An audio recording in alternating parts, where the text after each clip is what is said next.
Hello everyone, welcome to my history class. Dear students, today we will start class 11th, chapter 1st, writing and city life.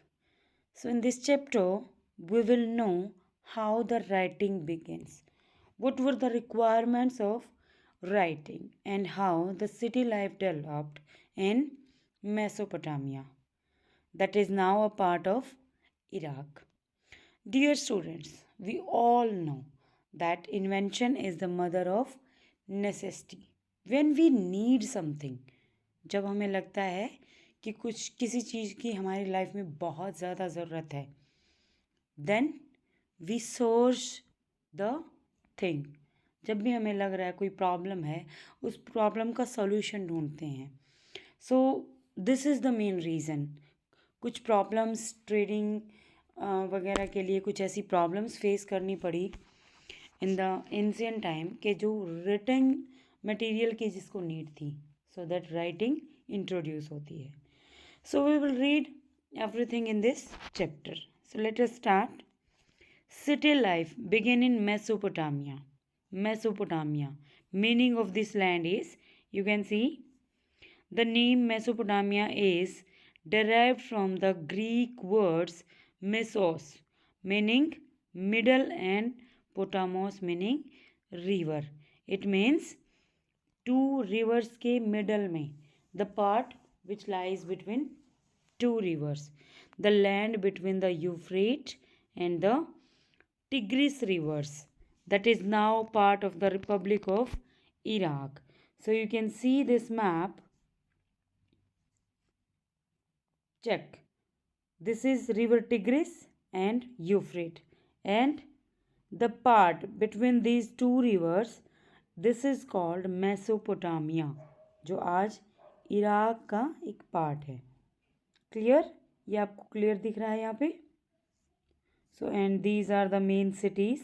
ये जो red आपको triangle दिख रहे हैं यहाँ पे, main cities of Mesopotamian civilization. Let's continue. Mesopotamian civilization is known for its prosperity, city life, its voluminous and rich literature, and its mathematics and astronomy. So Mesopotamian civilization की जो specialisation क्या थी, special चीज़ें क्या थी? First, it's prosperity. Prosperity कैसे होती है? वी ऑल नो, जो रिवर के आसपास का एरिया होता है, कोस्टल एरिया जितना भी होता है, वहाँ पे फर्टिलिटी बहुत ज़्यादा होती है, सो दैट प्रोडक्टिविटी बहुत ज़्यादा होगी, एंड प्रोडक्टिविटी की वजह से क्या होगा? डेफिनेटली रिचनेस होगी. सिटी लाइफ, सो जब अबंडेंस में सरप्लस प्रोडक्टिविटी होती है, देन उनको ट्रेड करते हैं, ट्रेडिंग स्टार्ट होती है, उसके बाद मार्केट होती है, एंड देन सिटी डेवलप होती है. It's voluminous and rich literature.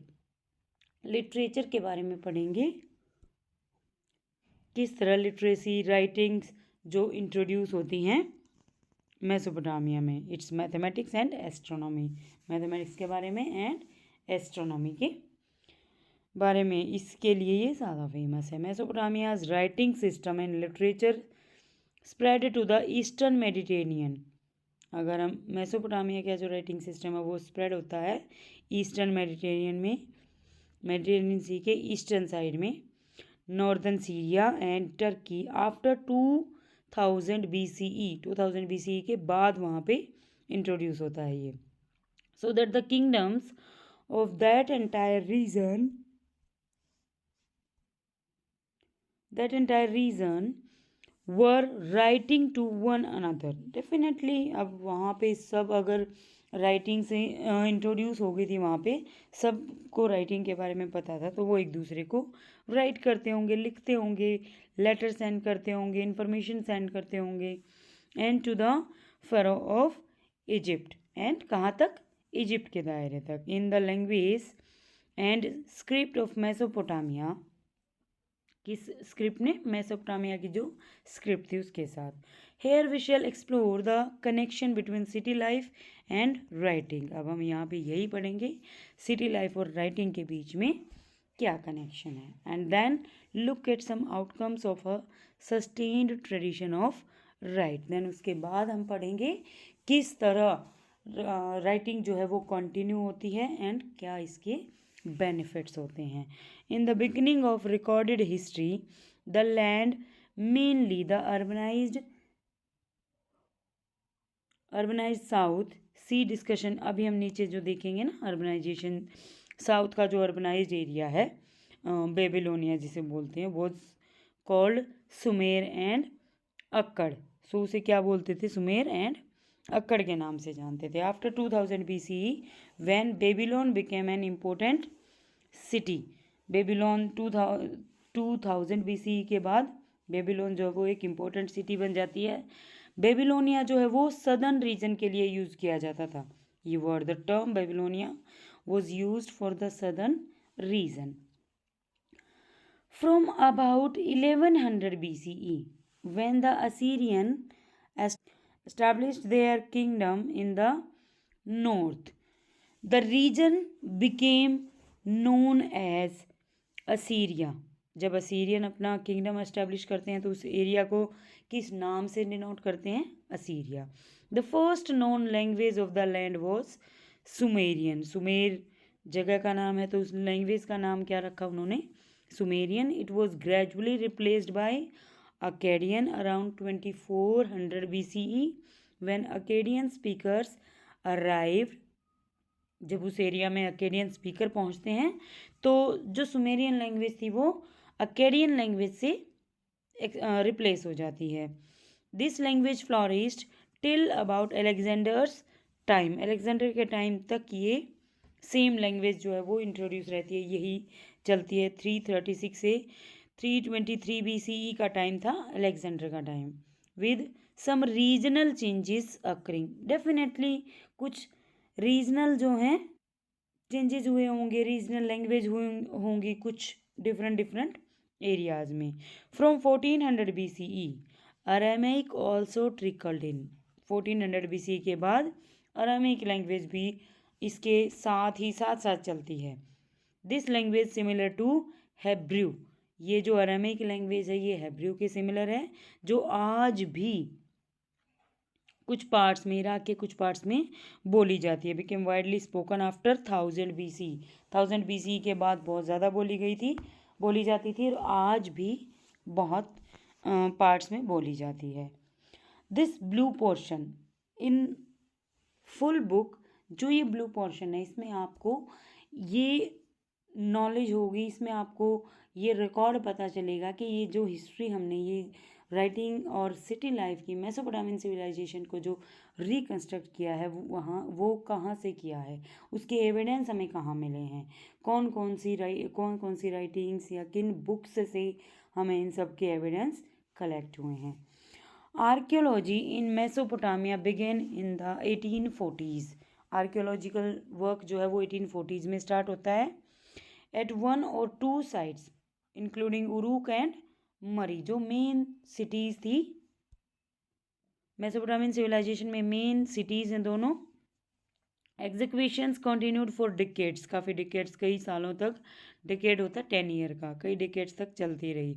No Indian site has ever seen such long term projects. आज तक किसी भी इंडियन साइट पे इतने लंबे प्रोजेक्ट नहीं चले हैं जितने लंबे प्रोजेक्ट वहाँ पे चले हैं। Not only can we study hundreds of Mesopotamian buildings, statues, ornaments, graves, tools, and seals as sources, there are thousands of written documents. Like in smaller junior classes, you have read about the Harappan civilization of Indian subcontinent. There are some written part available, but we are not able to understand those writings. But in the case of Mesopotamian civilization, we deciphered the language. Decipher mean होता है we can read out. So we understood, we read out that language and हमारे पास thousand of written document available हैं जिससे हमें वहाँ की history के बारे में, उनके लाइफस्टाइल, उनके कल्चर, उनका ट्रेडिशन, उनकी ट्रेड, ऑल जितने भी उनकी प्रैक्टिसेस थी सबके बारे में हिस्ट्री को रिकंस्ट्रक्ट करना बहुत ईजी हो गया था।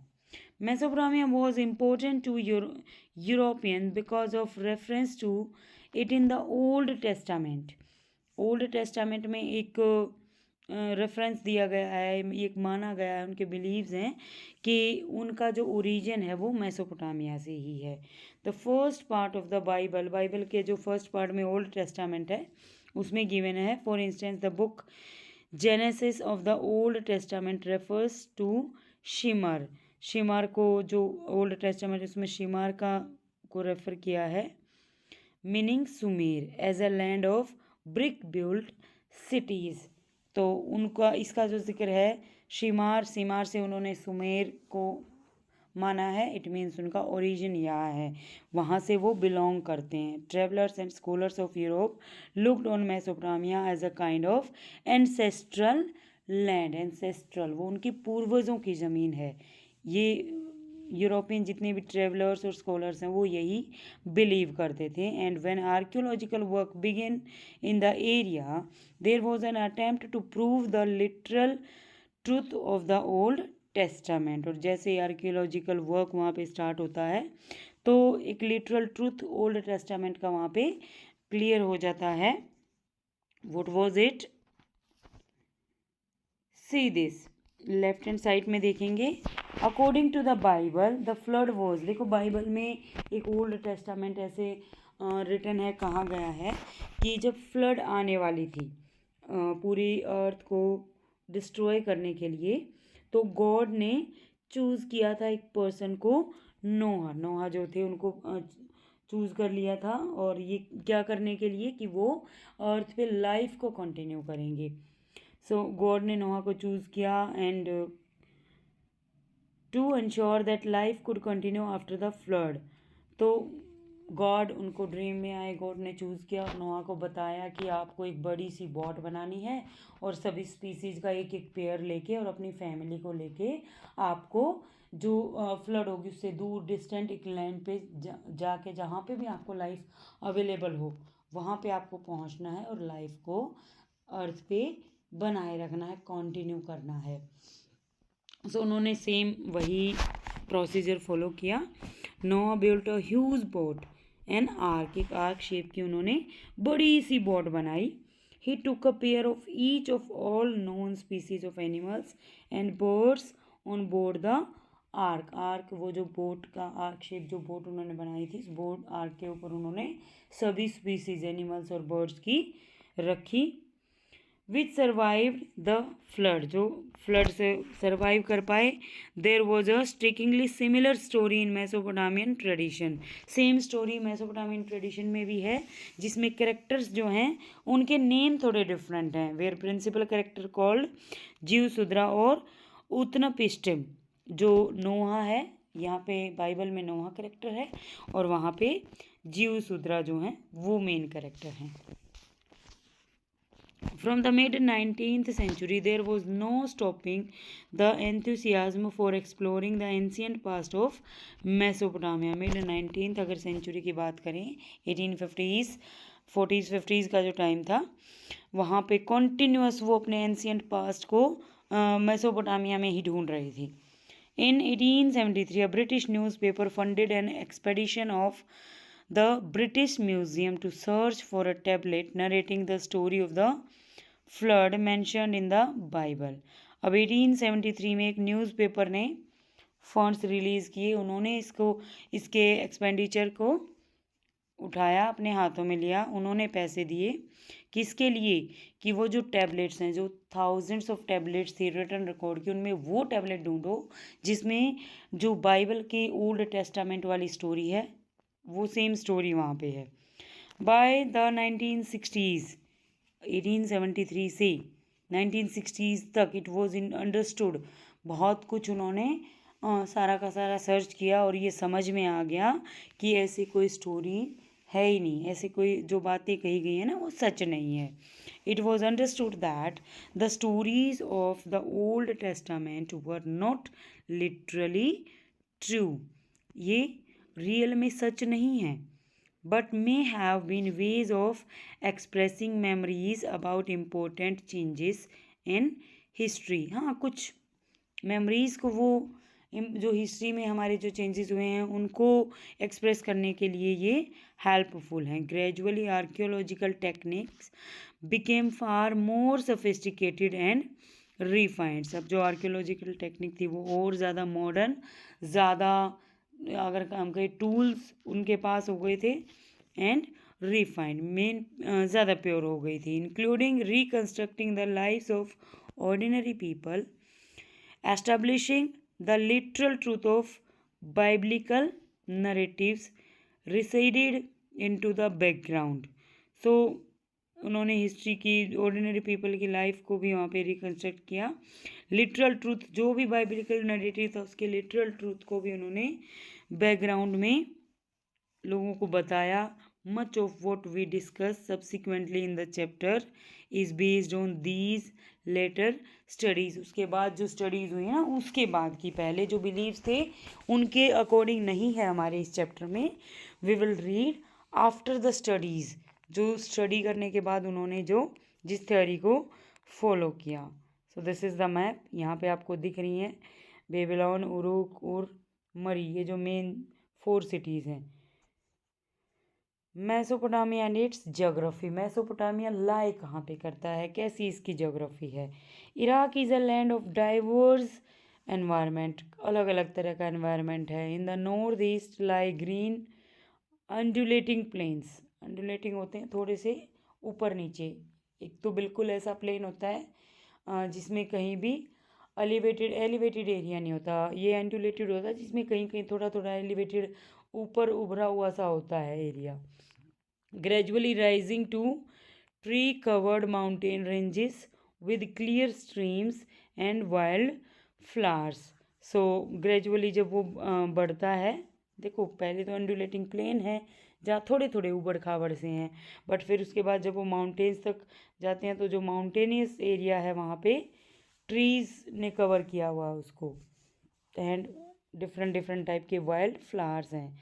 With enough rainfall to grow crops, definitely जहाँ पे ऐसे ट्रीज़ वगैरह ज़्यादा हैं वहाँ पे रेनफॉल जो है वो प्रॉपर होता है। Here agriculture began between 7000 and 6000 BCE। ये जो एरिया है यहाँ पे 7000 एंड 6000 BCE से ही एग्रीकल्चर इंट्रोड्यूस्ड है। ऑल्दो मेसोपोटामिया में जो टाउन प्लानिंग राइटिंग्स वगैरह इंट्रोड्यूस होती हैं वो 3200 आई थिंक BCE है, उसमें इंट्रोड्यूस होती हैं, बट यहाँ पे एग्रीकल्चर प्रैक्टिसेस जो हैं वो बहुत पहले से ही स्टार्ट हो गई थी। In the north there is a stretch of upland called a steppe. North में एक अपलैंड है, थोड़ा सा ऊंचाई पे है, जिसे स्टेपी बोलते हैं। Where animal herding offers people a better livelihood than agriculture. ऐसा नहीं है कि सिर्फ एग्रीकल्चर पे ही लाइफ डिपेंडेंट होती थी, यहाँ पे एनिमल हर्डिंग से एनिमल प्रोडक्ट्स जो होते हैं वो अबंडेंस में उनके पास होते थे। After the winter rains sheep and goats feed on the grasses and low shrubs that grow here। जैसे ही विंटर ख़त्म होती थी, बारिश आती थी, उस विंटर रेन्स जैसे ही ख़त्म होती उसके बाद यहाँ पे जो शीप्स और गोट थी वो ग्रासेस की और छोटी छोटी जो शर्ब्स होती है ना उन सबको एंजॉय करती थी, उनके ऊपर फीड करती थी। To the east tributaries of Tigris provide routes. Definitely देखो अगर हम ईस्टर्न पार्ट में देखेंगे, ये आपको दिख रहा है ईस्ट, तो यहाँ पे टिग्रिस की जो ट्रिब्यूटरीज हैं, डिफरेंट डिफरेंट ट्रिब्यूटरीज आपको दिख रही होंगी यहाँ पे साइड में। ये क्या प्रोवाइड करती थी, सी रूट, नेचुरल सी रूट प्रोवाइड करती थी। provide routes of communication into the mountains of Iran. The south is a desert and this is where the first cities and writing emerged. South का जो southern जो area है वो deserted area था, but definitely दोनों river के बीच में है, वहाँ पे सिल्ट जो है वो बहुत ज़्यादा होती है, एंड वाटर की जो इरिगेशन की जो फैसिलिटीज़ हैं वो रिवर से हो जाती हैं fulfil. This desert could support cities because the rivers Euphrates and Tigris, which rise in the northern mountains. Definitely इन दोनों की वजह से carry loads of silt, बहुत ज़्यादा फर्टिलाइट एक तरह की मड होती है, एक तरह की मिट्टी होती है। व्हेन दे फ्लड और when they their water is let out on to the field fertile silt is deposited.